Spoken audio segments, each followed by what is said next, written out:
Salve concurseiros e estudiosos de plantão, professor Ronaldo Paiva, e hoje nossa proposta aqui é resolver questões de concurso público com ênfase, claro, na matéria de direito administrativo. Então eu especifiquei 16 questões aqui para a gente poder resolver de assuntos mesclados dentro do campo científico do direito administrativo, de forma que a gente consiga navegar por vários editais que cobram essa lindíssima matéria e te deixa realmente apto a entender a própria administração pública. Mas calma lá, antes da gente começar, eu queria te pedir um favor, até para poder ajudar o professor, ajuda nós, né, pai? Comenta aqui, deixa seus comentários dizendo aquilo que você tem mais necessidade, curte esse vídeo e se inscreva no canal, justamente para poder receber mais informações de concurso público, seja sobre técnicas de estudo, seja de resolução de questão, seja de videoaulas explicativas de conteúdos do qual eu manejo e quero levar para você essas informações úteis e relevantes, tá ok? Então vamos começar sem muitas delongas, vamos aqui para a nossa tela. Hoje nós vamos tratar com questões de direito administrativo, né? Como eu já bem disse, questões de direito administrativo, matéria fantástica e presente nos principais editais de concurso público. Bom, essa aqui é minha rede social no Instagram, @prof. Ronaldo Paivinha, e essa aqui do Método QR Oficial, que é a empresa do qual eu trabalho e tem informações super bacanas, cursos super bacanas para você. Vou deixar o link na descrição do vídeo para que você tenha acesso ao site e conheça também o Método QR. Tranquilo? Vamos então resolver questões, vamos logo sem delongas para a nossa primeira questão. Sabendo também que essas questões eu sempre disponibilizo um material com antecedência para os alunos para que eles possam acompanhar melhor essas videoaulas que eu disponibilizo no YouTube. Então eu vou colocar aqui também na descrição desse vídeo o link para que você faça o download do material e você consiga então ter conteúdo para poder então acompanhar as questões, saber o que você está fazendo, né? Literalmente, colocar ali seu gabarito, tudo ativo, né? O conhecimento entra e sai, ele precisa ciclar em você para que você consiga massificar, ratificar, aprofundar conteúdo para concurso público. Isso é muito importante para um concurseiro de alta performance. Tá ok? Então vamos para a tela aqui para a nossa primeira questão, primeiríssima questão, questão fresquinha. Vamos colocar a canetinha vermelha para deixar bem evidente aqui e um marca-texto amarelinho. Vamos lá. Questão do CESP, tá? Questão da banca do Satanás, porque essa banca aqui é tensa a trabalhar, mas é ótima, inclusive, o conteúdo dela. Questão da Secretaria de Fazenda do Distrito Federal, questão fresquinha, ó, 2020. Em relação à organização do Estado e da administração pública, julgue o item seguinte, né, o item que se segue. O princípio da legalidade, um princípio da legalidade se aplica apenas ao Poder Executivo Federal. Vem aqui comigo. Toda vez que você lê numa questão, principalmente dessas bancas mais maiores, né, dessas bancas enormes, né, como o Sebrasp, FCC, FGV, fique atento a essas terminologias. Apenas, exceto, tão somente. Por quê? Não é porque isso vai tornar a questão errada ou a questão certa. Não, não tem nada a ver. Significa que ele está mitigando alguns efeitos ali da questão e é importante que você tenha atenção redobrada, tá? Viu esses termos? Você tem atenção redobrada na questão para que você não erre o item que é fácil, tá? Que é simples. Voltemos à tela então, ó. Quando ele fala aqui, ó, se aplica apenas ao Poder Executivo Federal. Ele delimitou de duas formas aqui. Não só o Poder Executivo, mas o Poder Executivo Federal. Bom, a questão está me trazendo sobre os princípios norteadores da administração pública que a gente encontra no artigo 37 da Constituição Federal. Quais são esses princípios, Ronaldo? Cara, concurseiro tem que saber isso de cor. Você tem um macetezinho, olha. Legalidade, impessoalidade, moralidade, publicidade. Não coloca aliança não para ver se a mulher não bate. Publicidade, ó, e eficiência. É importante que você saiba. Tem outros princípios? Claro que tem. São os chamados princípios implícitos, aquilo que a gente vai encontrar implicitamente na própria administração pública. Mas esses 5 são os princípios explícitos na própria Constituição, no artigo 37. Você não pode deixar de saber os efeitos jurídicos desses princípios. Quando eu falo princípio, é algo que vai nortear. Agora, o que é administração pública? Porque eles são princípios da administração pública. Então você tem que saber o que é administração pública. Administração, meu amigo, é tudo, tá? É tudo. Bom, a gente tem aquela ideia de Montesquieu, da divisão dos poderes, né? Então tem o poder legislativo, o executivo e o judiciário. Poder, atividade típica do poder executivo é administrar. A atividade típica do poder legislativo é legislar, fazer normas, né? Ninguém é obrigado a fazer ou deixar de fazer, senão em virtude de lei. Você precisa de normas, então, para gerar obrigações para que você... Norma no sentido lato, tá? Não precisa ser uma lei específica por enquanto. Importante que você entenda dessa forma nesse primeiro momento. E o Poder Judiciário tem a função típica de julgar, né? Aplicar o poder jurisdicional, o direito ao caso concreto, porque ele vai dirimir os conflitos sociais. Ele vai aplicar a lei para aquelas ideias conflitantes entre personalidades, né? Entre pessoas, propriamente dita. Quando eu falo que o Poder Executivo tem uma atividade típica de administrar, ele isentou o Poder Legislativo de administrar? Não. O Poder Legislativo também administra, de forma indireta. Da mesma forma o Poder Judiciário, porque ele administra pessoas, ele administra bens. Então ele também tem um caráter indireto na sua administração. Ele precisa, tá bom? O Poder Executivo, por sua vez, ele também legisla dentro da ideia de medida provisória, por exemplo, emitida pelo Presidente da República. Tem um efeito normativo, não tem? Então tem um efeito normativo, então ele vai legislar indiretamente. Por que eu estou utilizando esse pano de fundo? Porque só com essa ideia, tá? Só com essa ideia você já consegue matar a questão. Quando eu falo que o princípio da legalidade é aplicado apenas ao Poder Executivo Federal, obviamente está errado. Porque se eu estou te falando que tanto o Poder Legislativo quanto o Poder Judiciário também administram, eu já sei que eles fazem parte também de um processo de administração pública. Só que, olha só, isso aqui é um primeiro degrau, tá? Quando eu falo administração pública, colocando o Poder Legislativo e o Judiciário, tal qual o Poder Executivo, claro, obviamente, eu estou dizendo que todos eles são administração pública, inclusive pela sua função típica. Não estou isentando isso. Eles também são administração pública, porque faz parte do processo da administração social, da administração pública em geral, legislar, fomentar normas para a sociedade, para que a sociedade mantenha, portanto, a sua ordem social, a sua ordem econômica e outras demais ordens que a gente tem na nossa Constituição Federal. O Poder Legislativo está para a manutenção da própria segurança jurídica do Estado, da sociedade como um todo. Isso tudo faz parte de um campo maior, num campo da administração geral, da administração pública. Então o poder o princípio da legalidade, ele não pode ser aplicado tão somente ao Poder Executivo, ele tem que ser aplicado a toda a administração pública. Então, nesse sentido, vem aqui na tela, ó, nesse sentido o item está errado, né? Já concorda comigo que o item está errado. Vou botar um E grandão aqui e circular, porque ele se aplica a toda a administração pública, toda a administração pública. E quando eu falo toda a administração pública, eu tenho que lembrar que a minha administração pública, ela não só é o poder executivo, como também é o poder legislativo, como também é o poder judiciário. Todos eles fazem parte, então, da administração pública. Isso torna o nosso item errado, porque ele, olha, limita a aplicação do princípio da legalidade apenas ao Poder Executivo. E ainda mais, ele fala só o federal. Opa, não tem Poder Executivo no município, não? Não tem Poder Executivo no Estado? Todos os entes da federação possuem Poder Executivo. Tá? Municípios, Estados, DF e a União. Não é só federal. Então o item está vários erros aqui, a gente consegue conversar sobre esse item. Mas é um pequeno degrau, tá, gafanhoto? Tá bom? Padawan, eu gosto de Padawan. Padawan é Jedi, eu gosto muito dessa terminologia. Então acostume-se com isso.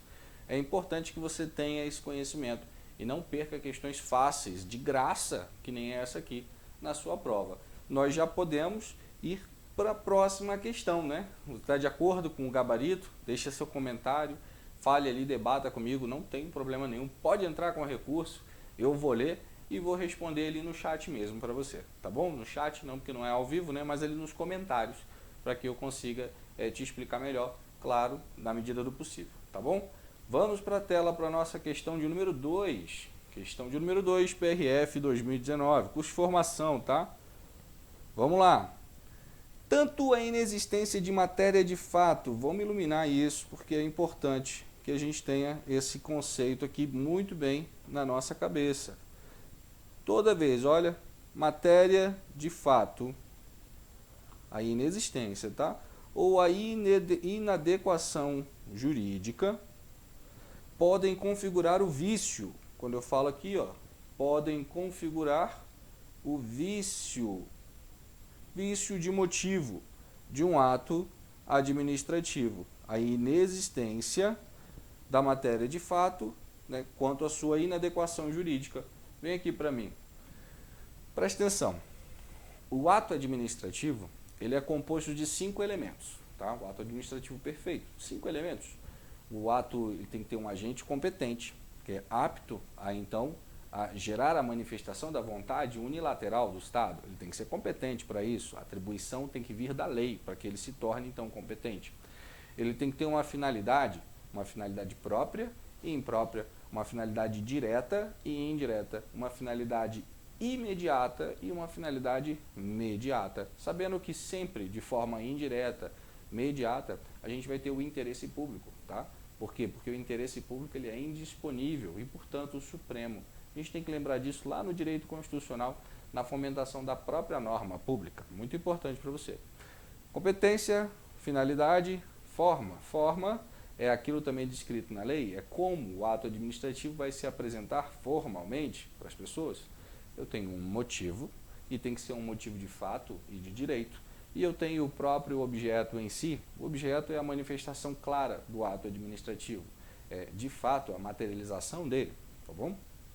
Vamos se prender no motivo, porque a questão está falando sobre o motivo, um vício de motivo. Lembra que eu falei? O motivo ele tem uma dupla semântica, né? Eles têm que aparecer de forma conjunta, não pode ser só um não, tem que ter os dois. Eu tenho que ter um motivo de fato e um motivo de direito. Se eu não tiver um ou o outro, esse ato administrativo vai ter um vício de motivo, um vício de legalidade, né? Não tem um motivo, portanto, ele vai ser nulo. Quando a questão está me trazendo a possibilidade, olha só, que a matéria de fato significa que o motivo eu não tinha ele de fato. Então, a inexistência da matéria de fato.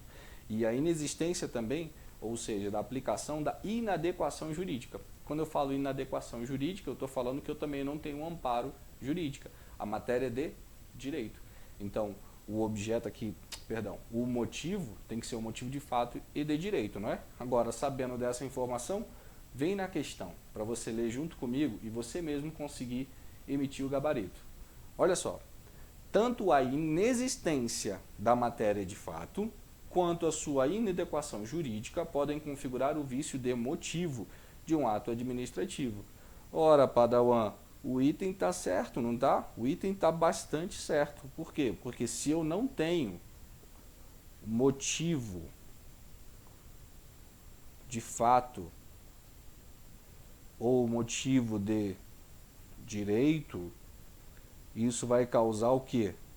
Um vício no ato administrativo. No ato administrativo. Esse vício realmente vai dar nulidade. O item, portanto, está certo. Só usou terminologias diferentes daquilo que você está habituado. Mas isso aqui você já tem esse conteúdo. Ele só utilizou um conjunto de termos distinto do que aquilo que a gente geralmente vê cobrado em prova. A gente está falando da Sebrasp, né? Do CESP, para os mais rústicos, que nem eu. É normal que ele traga sempre novas terminologias com base na doutrina e na jurisprudência. Então é bom que você fique atento, se aprofunde nos assuntos, justamente para ter know-how, justamente para poder ter conhecimento útil e relevante, para poder fazer uma excelente prova. Deixa eu só dar uma ajeitadinha aqui, para que pare de tremer ali na tela e a gente dá continuidade aos nossos estudos. Vamos lá, ainda continua tremendo. Acho que se eu colocar o mouse aqui, vai dar um jeitinho. Não deu. Vai dar certo. Vamos seguir. De olho na tela. Ó, tá lá, tá tremendo, né? Vamos lá, questão 3. Questão 3. Né? Com base em disposições normativas concernentes à administração pública, julgue o item seguinte. Julgue o item seguinte. Vamos seguir. De acordo com o princípio da presunção da legitimidade, veja que ele está utilizando a nomenclatura aqui, ó, legitimidade, presunção da legitimidade. Eu colocaria uma palavrinha aqui no meio, tá? Relativa presunção de legitimidade. Só presunção de legitimidade não torna a assertiva aqui por enquanto errada, tá? A gente consegue continuar. De acordo com o princípio da presunção da legitimidade, as decisões administrativas das pessoas jurídicas de direito público são de execução imediata. Olha, imediata. Execução direta. E tem a possibilidade de criar obrigações para o particular, independente de sua anuência. Ou seja, eu não preciso da anuência do particular para que ele obedeça a uma ordem legal, amparada na lei. Como assim, Ronaldo? Exemplo prático, tá? Exemplo prático. Quando a gente fala de legitimidade, a gente tem que lembrar que é o agente competente manifestando a vontade do Estado, porque isso tem tudo a ver com a competência no ato administrativo, tá?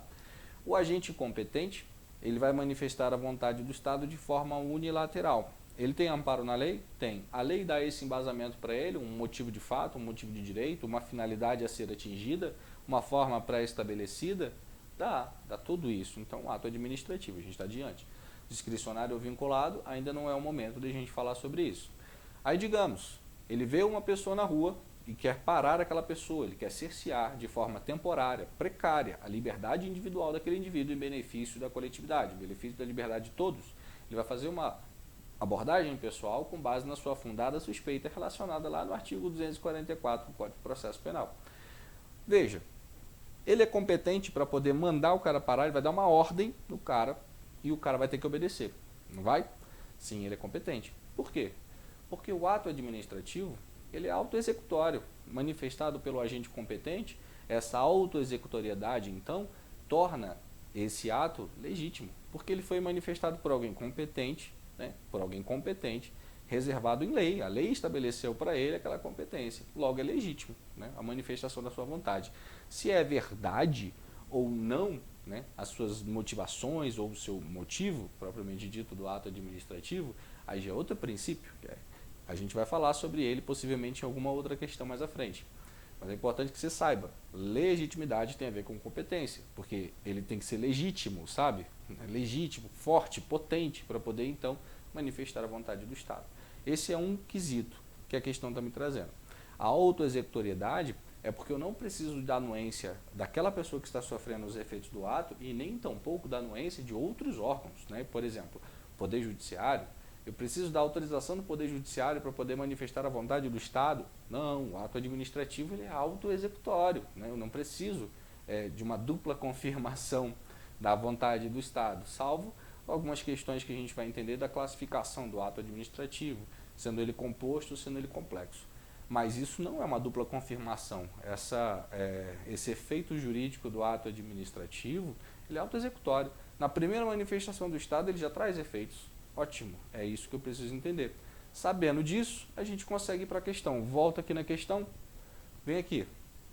De acordo com o princípio da presunção da legitimidade, as decisões administrativas das pessoas jurídicas de direito público são de execução imediata, ou seja, tem efeito imediato e tem a possibilidade de criar obrigações para o particular independente da sua anuência. Sim, ó, aqui a gente está diante da autoexecutoriedade. Autoexecutoriedade.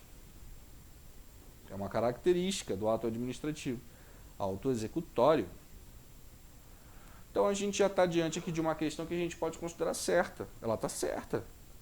Tudo que ela está me trazendo de informação é coerente com a matéria de direito administrativo. Então a gente consegue ter base para poder resolver essa questão. A questão está presunção da relatividade, presunção da relativa legitimidade, como eu já falei. Não importa se tem ou não tem essa palavra nessa questão aqui, não é isso que ele está trazendo. Então a terminologia usada está certa também, tá bom? Ela tem execução imediata porque ela produz efeitos imediatos, porque é a vontade do Estado, né, um ato administrativo unilateral. E ela é autoexecutória porque ela não precisa da anuência de ninguém, nem tampouco do particular e nem tampouco de outros órgãos. Correta a questão. E a gente consegue matar aqui o nosso gabarito para ela. Show de bola, suave na nave. Já curtiu o vídeo? Já seguiu o canal? Ainda não? Então faz isso, meu amigo. Ajuda o tio, ajuda o professor. para que você consiga, então, ter mais conteúdo, porque assim eu consigo até colocar mais, né? Eu vejo que pessoas estão interagindo, estão gostando do conteúdo, eu me sinto até mais motivado em fazê-lo com mais veemência. Vamos à tela para a próxima questão. Questão de número 4. As certidões emitidas pela administração pública possuem fé pública. Olha só que legal. Fé pública. As certidões, elas estão aptas, então, tem fé pública, legitimidade, pois um dos atributos dos atos administrativos é a sua presunção da veracidade. Sim, eu vou tomar pela fé pública que as informações daquela certidão são verdadeiras. Lembra que eu falei que existe o princípio da legitimidade e o princípio, agora que a gente está tratando aqui da outra questão, da veracidade? Qual é a diferença entre os dois? A legitimidade é a competência para emanar a vontade e a veracidade é que aquelas informações utilizadas pelo Estado para fazer a sua vontade valer, elas têm base jurídica legal, ou seja, são verdadeiras. Mas é um pressuposto, correto? Porque o ato administrativo ele é auto-executório. Se o cara está mandando você fazer alguma coisa, imagina, você está na rua, vem um cara fardado, né, um cara com uma arma na cintura, com um distintivo no peito, e te manda parar. Para fazer uma abordagem, por exemplo, no seu veículo, para fazer uma checagem de conferência ali na documentação do seu veículo. O que ele falar vai ser tomado por você como uma verdade. Por quê? Porque você olha para o agente público, você vê o Estado, né? A fé pública do Estado. O que ele está fazendo de fato tem uma base verdadeira. Por que é relativo? Porque em algum outro momento eu posso analisar isso com mais profundidade. Então, por isso que a gente chama de relativa veracidade, tá bom? Princípio da relativa legitimidade, princípio da relativa veracidade. Mas se eu colocar sem a palavra relativa, também está certo. A gente viu isso na questão anterior. Muito importante que você veja isso. Agora, numa certidão, isso é mais latente ainda. Porque quando você pede uma emissão de uma certidão, a certidão ela é emitida por um órgão público, né? Quando você pede essa certidão, vem informações. Aí você me dá essa certidão. O que eu imagino? Que as informações que estão naquela certidão possuem fé pública, são verdadeiras. E, portanto, eu tomo aquilo como uma verdade, até que me prove o contrário. Até que algo me faça crer que aquilo não é verdadeiro. Relatividade. Tranquilo? Suave na nave. A gente consegue matar essa questão aqui, que é uma questão bem simples. A questão anterior me trouxe a resposta disso aqui. Tá? Essa questão está certa.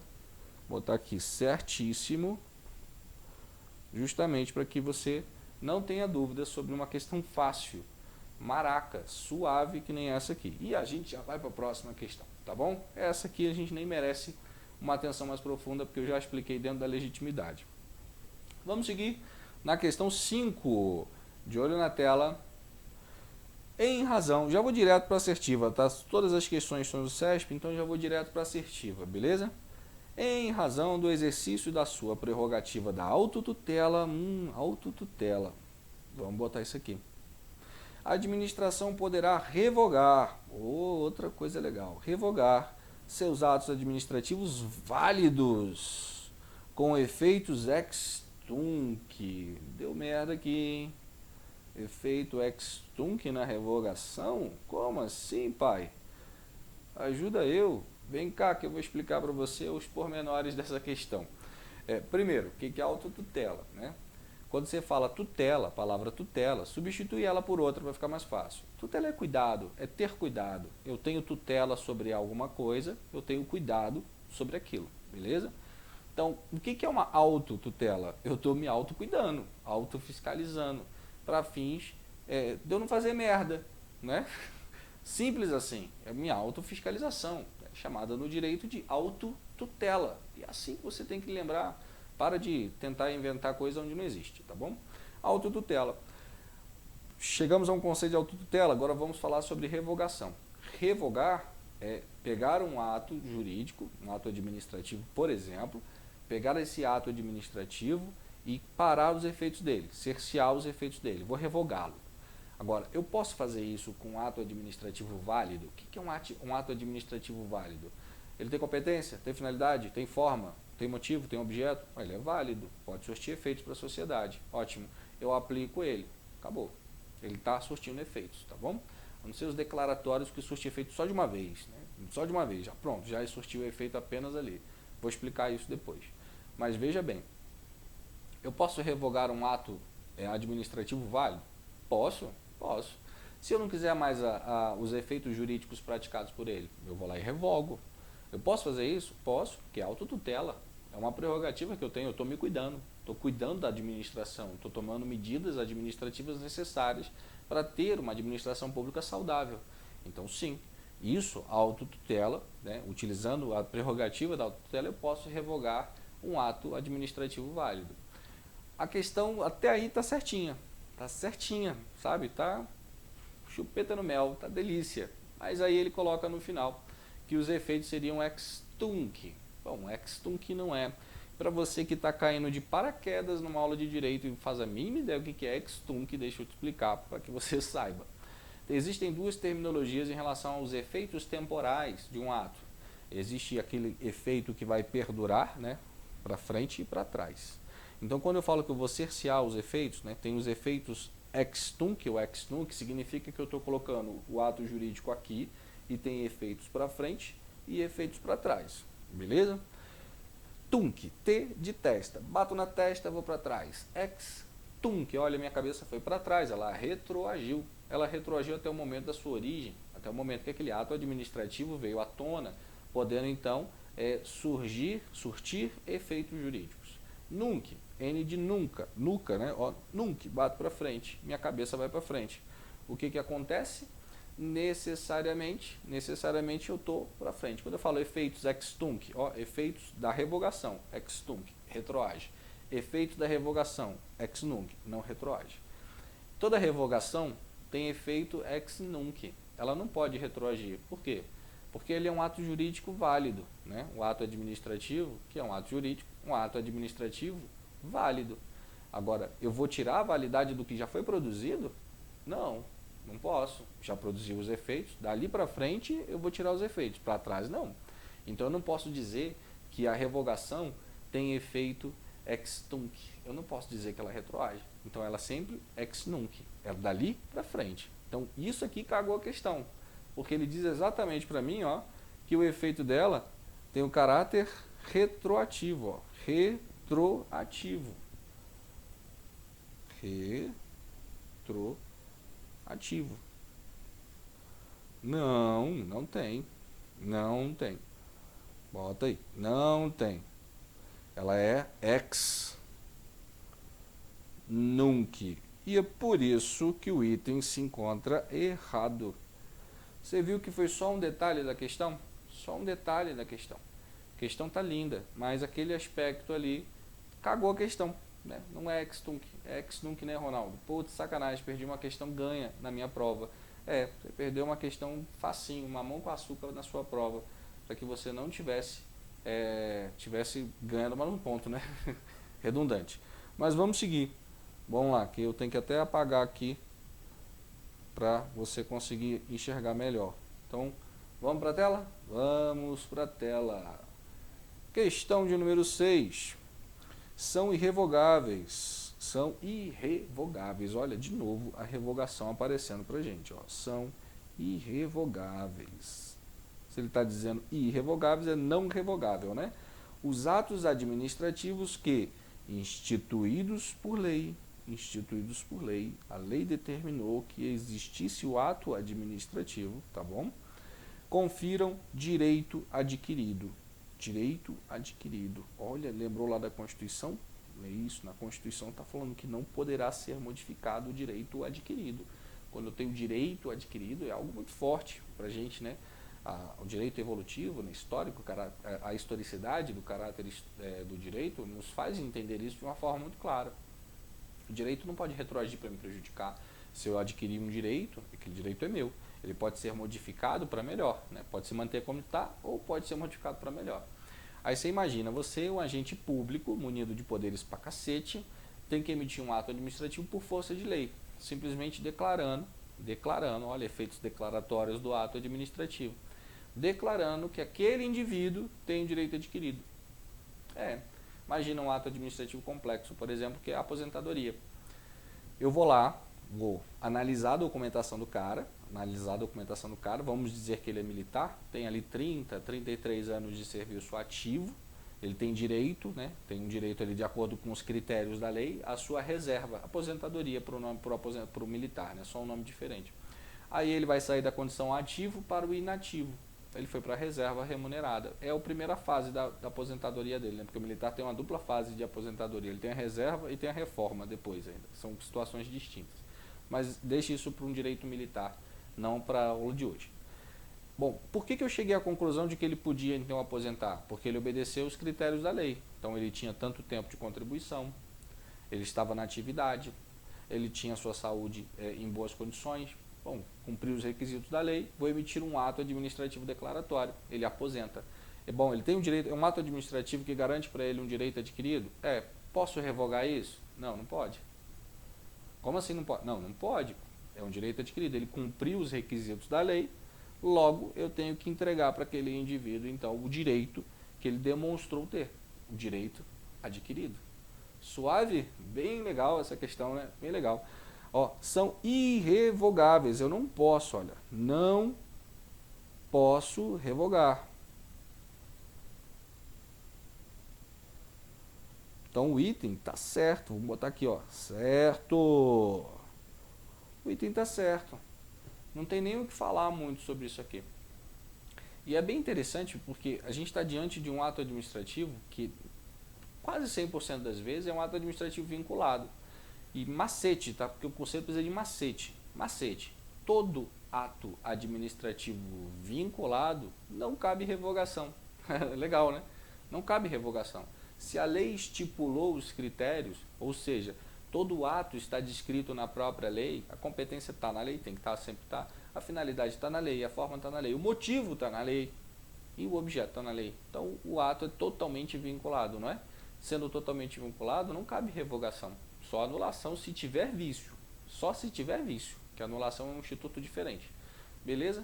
Questãozinha bem legal para se estudar e se aprofundar em assuntos aqui sobre o desfazimento dos atos administrativos. Diga-se de passagem que é sobre atos administrativos é o que mais cai, sobre o seu desfazimento do ato administrativo. Legal? Gabarito certo, e a gente pode ir para a próxima questão. Próxima questão. É bem especial. Eu separei ela justamente porque muita gente, muitos alunos meus já erraram essa questão aqui em alguns simulados. Questão 7 do CESP, de novo, né? A abrogação, vou botar a canetinha aqui. Ó, a abrogação extingue os efeitos próprios e os efeitos impróprios do ato administrativo. Vem aqui comigo. Vamos começar pela palavra abrogação. Aí tu olha assim na prova, né, que porra é abrogação? Eu estou estudando revogação, aí cai abrogação. Você já sabe que até sonoramente falando são parecidas, né? Mas deixa eu explicar. A revogar, né, a revogação, ela pode ser uma revogação completa ou pode ser uma revogação parcial dos efeitos.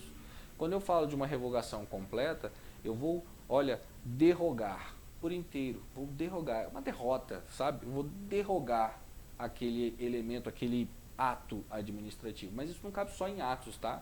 Isso aqui é uma semântica completa do direito, não é só aqui não. A derrogação é a perda total dos efeitos jurídicos daquele ato, beleza?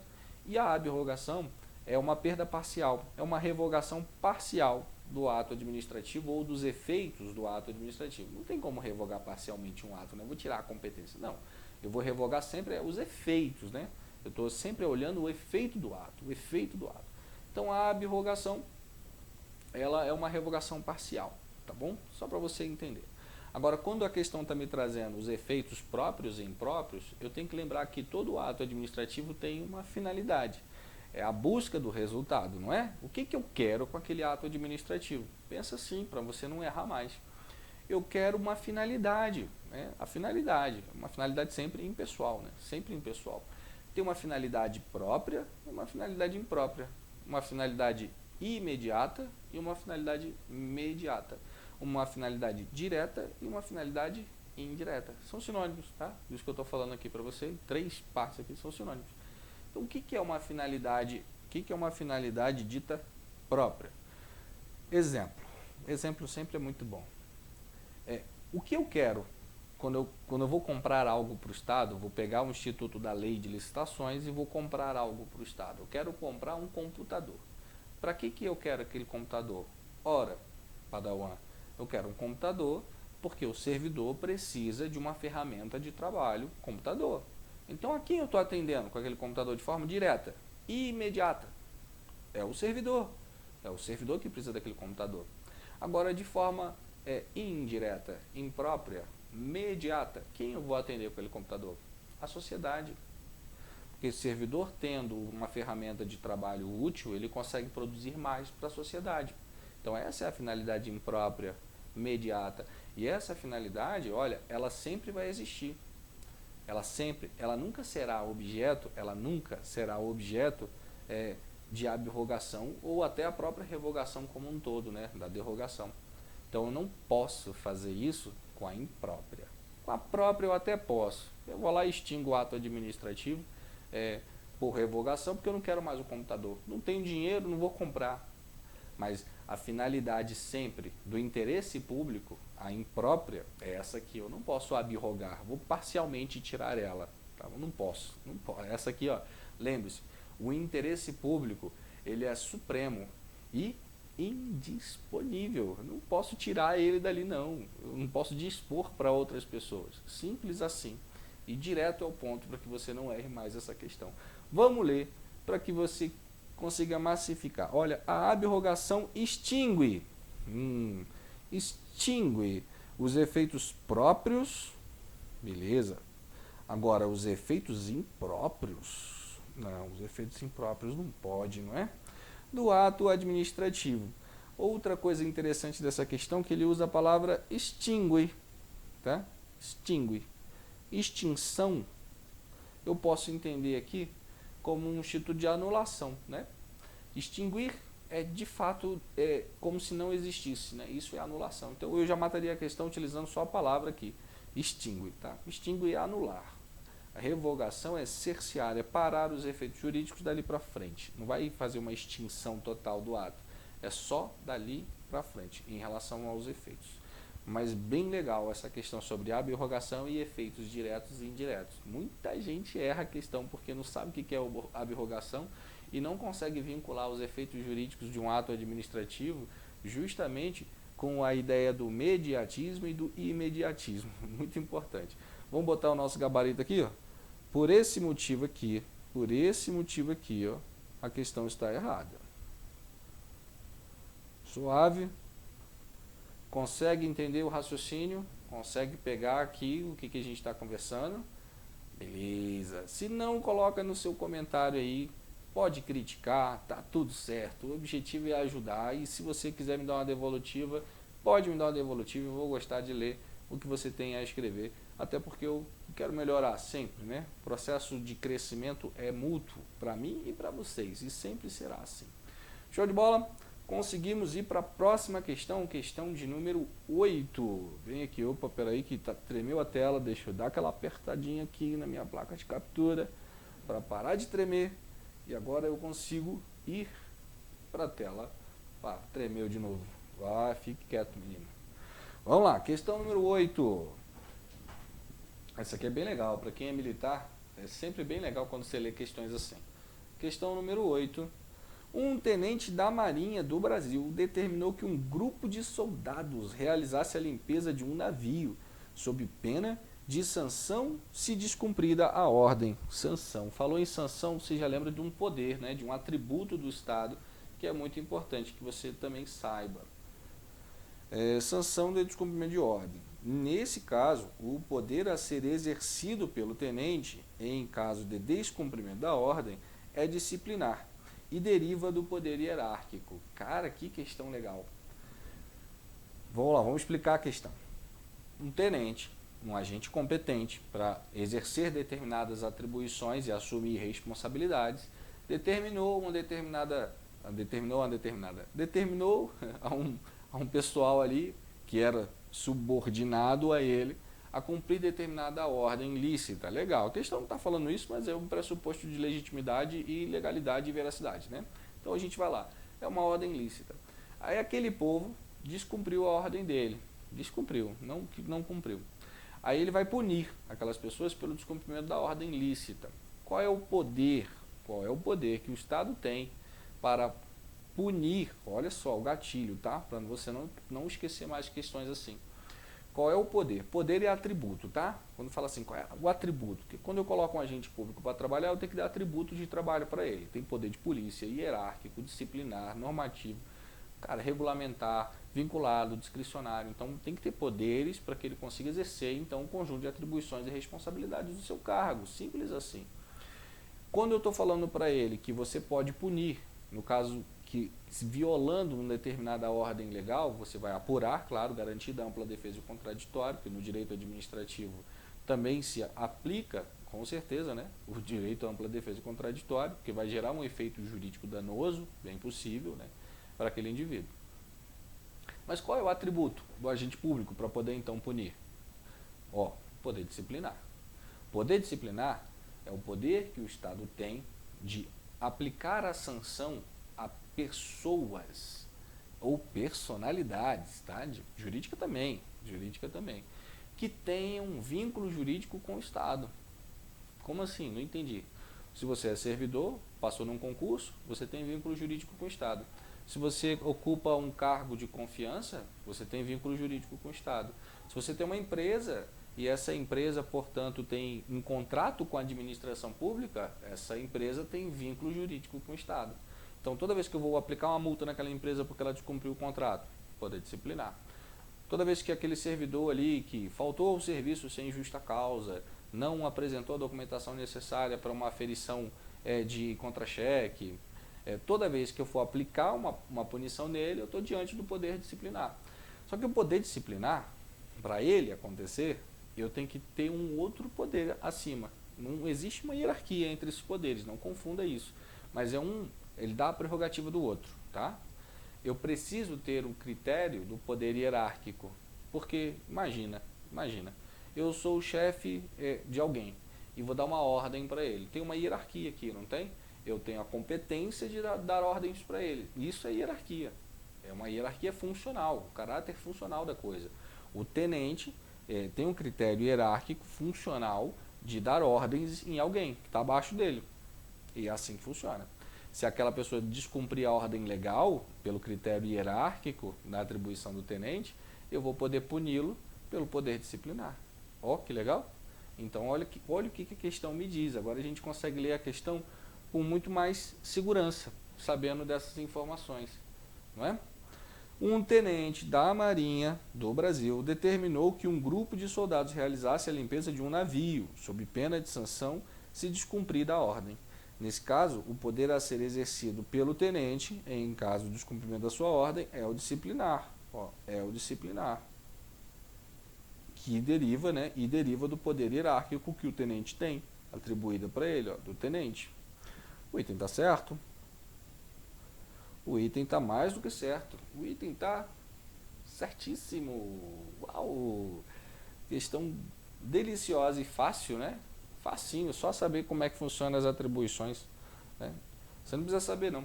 É só não fazer concurso. Simples assim também. Mas vamos seguir, porque a gente tem mais conteúdo para que a gente possa ir estudar e fazer boas provas. Vamos para a tela para mais uma questão. Veja, questão 9, Sebrasp, vamos direto para a chamada, direto para isso aqui, tá? A polícia judiciária é repressiva.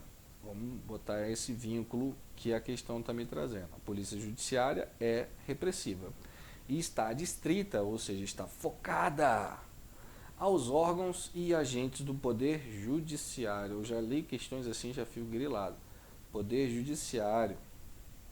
Vamos botar uma seta grandona aqui, que ele está falando que a polícia judiciária são os agentes do Poder Judiciário. Beleza? Só para você entender a lógica. Enquanto a polícia administrativa, ela é preventiva e está disseminada, adstrita, disseminada, também seriam sinônimos nesse caso, pelos órgãos da administração pública. Aqui ele nem falou qual é o órgão da administração pública, mas vem aqui comigo. Para eu responder uma questão dessa, Eu tenho que entender alguns dos aspectos aqui que são importantes. O que é uma atividade repressiva e o que é uma atividade administrativa, tá? Imagina o crime. Quando a gente fala de polícia, a gente pode utilizar como mensuração nosso marco, nosso ponto de estudo, o crime, né? Que é o fato típico antijurídico e culpabilidade, né? Dentro do período do critério de culpabilidade. Ótimo. Aconteceu o fato delituoso, dependente da vontade do agente, né? Eu não sei ainda do dolo, da vontade, da animosidade do cara. O que eu preciso aqui? O que eu consigo enxergar? Eu consigo ver um período anterior ao crime e consigo ver um período posterior ao crime. Não consigo? Então, olha, aqui eu estou na modalidade preventiva, administrativa. Eu estou buscando, de uma forma até ostensiva, tá? Ostensiva, não precisa ter necessariamente 100% de ostensividade. Existem outras formas de prevenção criminal sem ser a ostensiva, mas não vamos entrar sobre políticas públicas criminais. Mas é que eu estou administrando a manutenção da ordem social de forma que não aconteça o crime. Então é administrativo, tá vendo? Administrativo. Mas o crime aconteceu. Agora o crime aconteceu sob fato específico e os agentes envolvidos, principalmente o autor, eu preciso tomar medidas repressivas. O que seriam medidas repressivas? Eu vou apurar para saber a autoria e materialidade daquele indivíduo ou daqueles indivíduos quanto ao fato delituoso, para saber realmente se eles têm, olha, o critério de culpabilidade, porque o fato é típico, é antijurídico. Agora eu vou ver se ele tem o critério de culpabilidade. É repressivo, é pós-crime. Eu gosto de utilizar o interstício criminis nos meus estudos para facilitar. Eu não sou professor de direito penal, já te respondendo. Eu não vou fazer live de direito penal, porque direito penal é gostoso, é legal, sabe? Então vale a pena você entender isso. O interstício criminis, olha, eu tenho uma fase de ideia, vou matar alguém. Cogitei, tá vendo? Cogitei. O que eu preciso? Preciso de uma faca, preciso de uma arma de fogo. Eu vou lá e busco uma faca na cozinha. Olha, eu me preparei. Cometi um crime? Ainda não. Ainda não. Vi o desafeto, a pessoa que eu queria matar. Eu fui de encontro dela, deferi facadas. Comecei a fase de execução, a terceira fase do interstício crimes. A partir de agora é crime, tá? Daqui para frente é crime. E é assim que eu tenho que entender. Imagina um policial militar na rua e a pessoa sai, o meu exemplo sou eu mesmo, com ânimos necande, com vontade de matar. Aí eu tô na rua com a faca esperando o meu desafeto, aí passa a polícia, a viatura da polícia. Uau! Nem vou repetir isso. Ficou feio, né? Mas beleza. Passa a viatura, o que eu faço? Eu desisto. Eu nem vou. A atuação da polícia foi preventiva? Foi administrativa? Foi. Então a gente está diante de uma polícia preponderantemente administrativa. Tá bom? E a judiciária? A repressiva, né? A repressiva. Ela vai atuar pós-crime. Fui lá e matei o cara. Agora eu vou ter que procurar, né, a materialidade e a autoria a fim de garantir a pena daquele indivíduo. Justamente para poder dar ferramentas úteis e relevantes para o Ministério Público, ofertar a denúncia frente ao Poder Judiciário. Mas isso faz parte lá do processo da ação penal, lá no direito penal. Aqui eu entendi isso, entendi? Pronto. A nossa nomenclatura doutrinária me traz o seguinte: eu tenho uma polícia administrativa, tá? Administrativa, também chamada de polícia ostensiva, também chamada de polícia preventiva, tá bom? E eu tenho uma outra polícia, uma polícia repressiva, judiciária. Por que judiciária? Porque essa polícia ela vai ter ferramentas jurídicas para buscar autoria e materialidade. Essas ferramentas jurídicas são chamadas de termo circunstanciado de ocorrência e inquérito policial. No caso da Polícia Civil e Federal, inquérito policial. Tem que ter necessariamente essa nomenclatura, esse conjunto.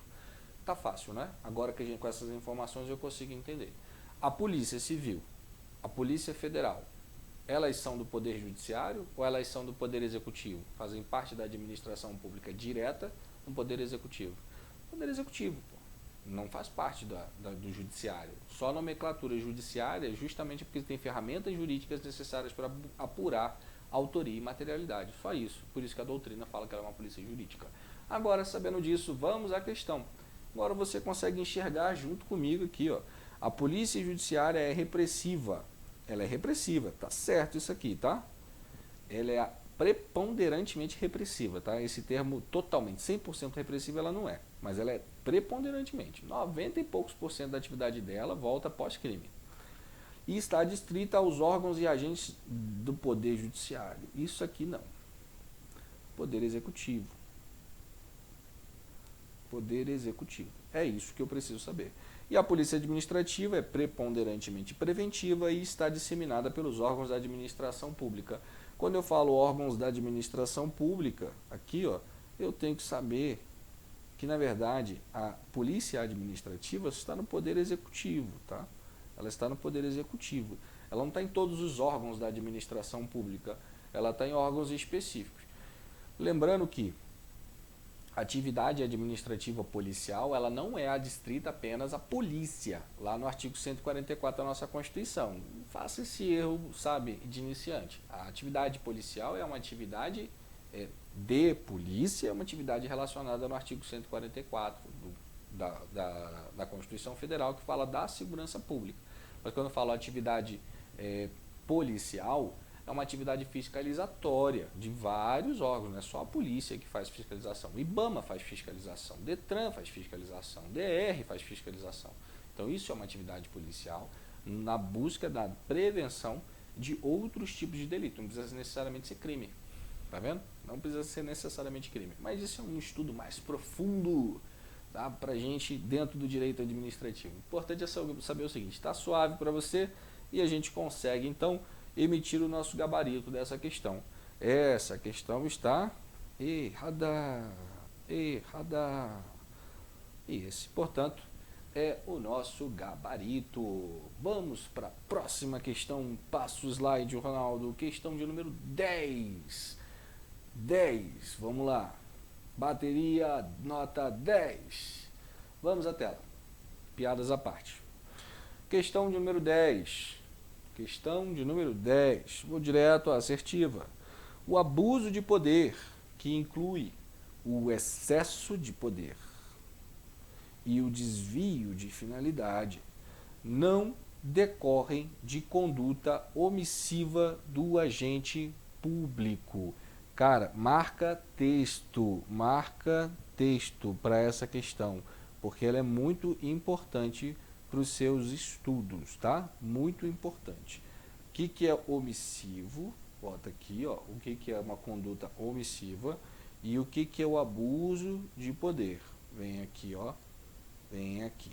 Agora, vem para mim para poder julgar esse item, antes que comece a tremer a tela ali do meu tablet. O abuso de poder, veja, você tem atribuições, não tem? Tem atribuições. Você assumiu um cargo público, você assumiu um conjunto de atribuições e responsabilidades. Repete isso comigo, repete várias vezes. O que eu sou?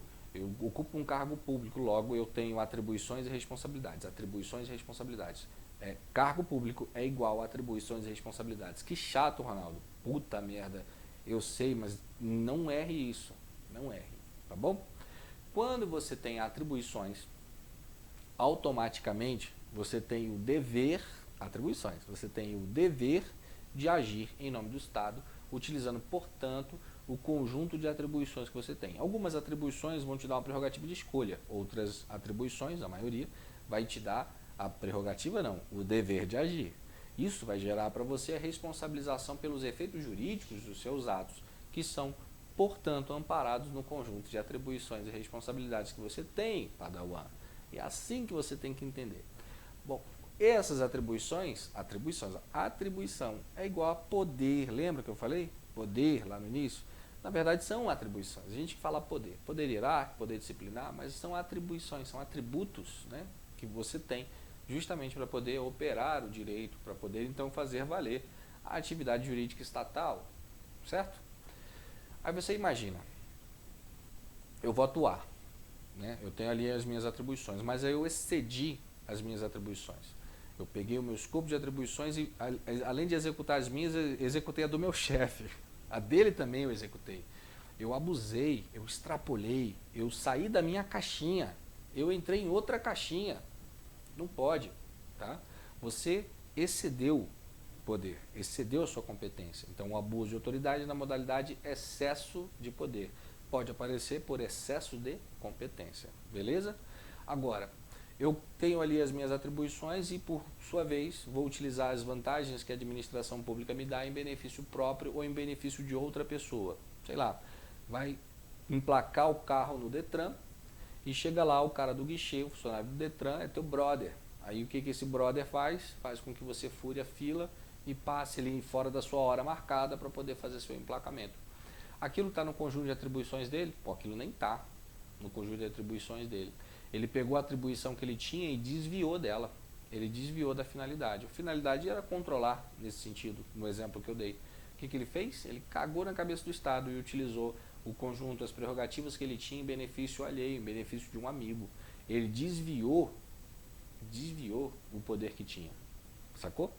Ó, eu excedi é porque eu saí da minha caixa. Eu desviei é porque eu usei as atribuições que eu tinha de forma errada. Legal isso, né? Muito bacana. A questão está me trazendo exatamente a ideia omissiva. Né? Pode aparecer, tem que se ambientar com essa terminologia do comissivo e do omissivo, tá? Porque você está habituado a ouvir ação e omissão, não é isso? A ação é comissão. Comissão é agir. Então a comissão, ato comissivo, é um ato de vontade, tá? Um ato de vontade. A omissão, ela também pode ser um ato de vontade, mas pela inércia. Então eu fico parado e espero o resultado. Ou, sei lá, nem sabia que o resultado podia acontecer.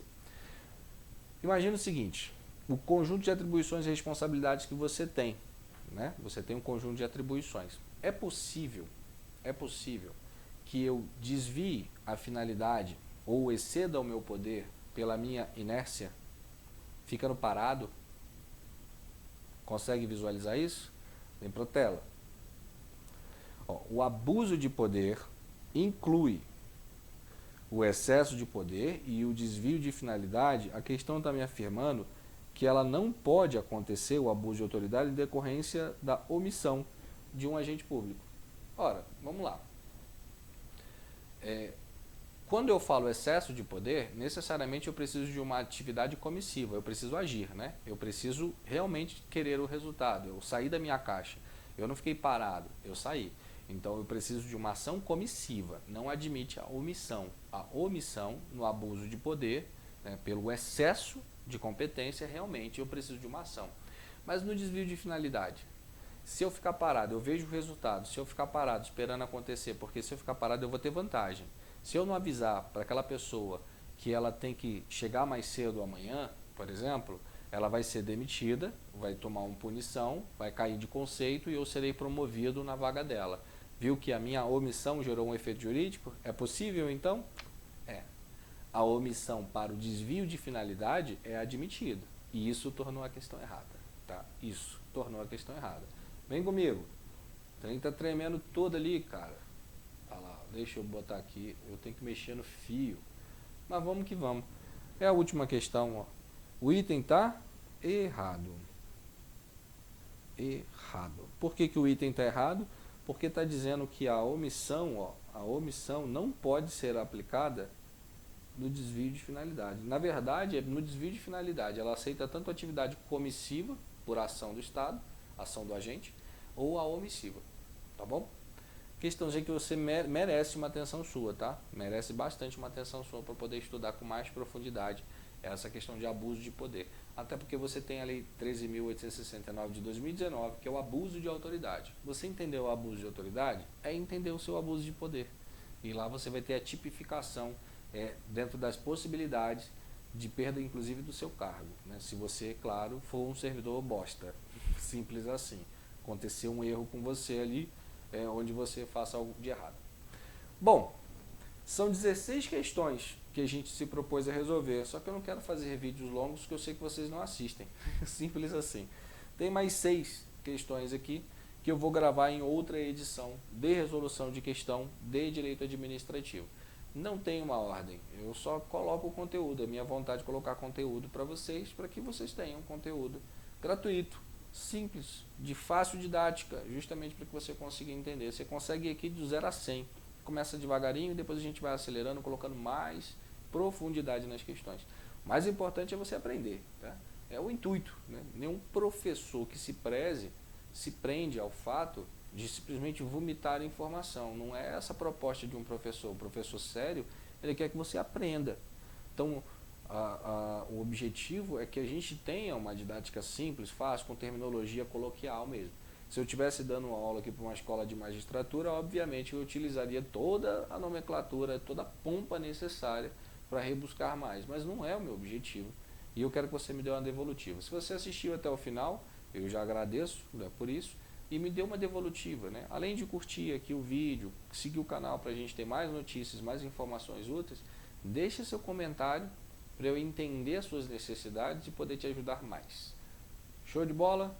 Sem delongas, encerramos por aqui.